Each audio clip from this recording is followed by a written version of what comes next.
नमस्कार, आप देख रहे हैं न्यूज 72। मैं हूं आपके साथ अंशिता। आइए रुक करते हैं खास खबर की ओर। छत्तीसगढ़ में पहले कांग्रेस की सरकार थी और अब भाजपा की सरकार है, लेकिन पत्रकारों की सुरक्षा की चिंता न पहले की सरकार को थी न आज की सरकार को है। पत्रकारों पर हमले अनवरत जारी हैं। उन्हें फर्जी मामले में फंसाकर जेल भेजने की साजिश रची जा रही है।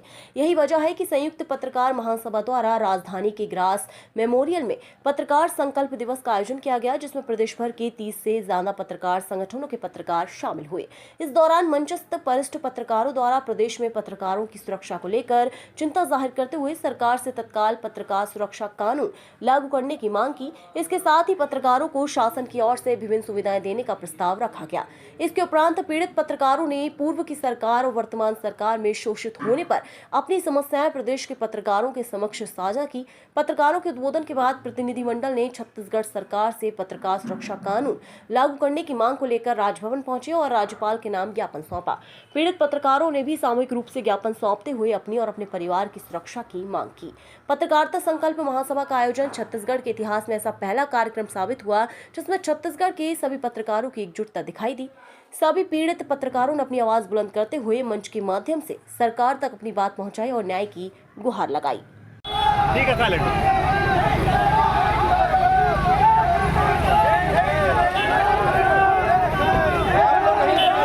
और जाते रहती है, लेकिन पत्रकारों के साथ अन्याय होना बंद नहीं होता। क्या कारण? पत्रकारों के साथ अन्याय बंद नहीं होता, उसके लिए जिम्मेदार स्वयं ही पत्रकार हैं। आप कहाँ से आए हो? मैं कवर्धा जिले से आया हूँ। स्थिति वहाँ की पत्रकारों की स्थिति वहाँ बहुत दयनीय है। किस प्रकार से दयनीय इस प्रकार से है, जैसे आपने अभी पूछा प्रश्न जो है पत्रकारों का जो है, एक ये संगठन तो बना लिया गया है, विभिन्न संगठनें भी दिखती हैं, लेकिन कोई काम के नहीं है। संगठन अपने अपने लिए है, अपने अपने वसूली के लिए है। यहाँ बड़े बड़े बहुत पत्रकार हैं। पत्रकारों की संख्या आप देखोगे जैसे बीजीएमसी किए हुए एक भी नहीं है, अधिमान्यता भी नहीं है। यहाँ पर जो है निचले स्तर के जो पत्रकार हैं, जो ग्रामीण स्तर के पत्रकार हैं, जिनको जो उसका लाभ मिलना चाहिए वो मिल नहीं पाता है। तो शहरी क्षेत्र के लोग ही अपने आप को पत्रकार समझते हैं और वही लोग जो है पत्रकारिता का लाभ उठा रहे हैं। आज आखिर ये सम्मेलन और महासभा करने की आवश्यकता क्यों पड़ी?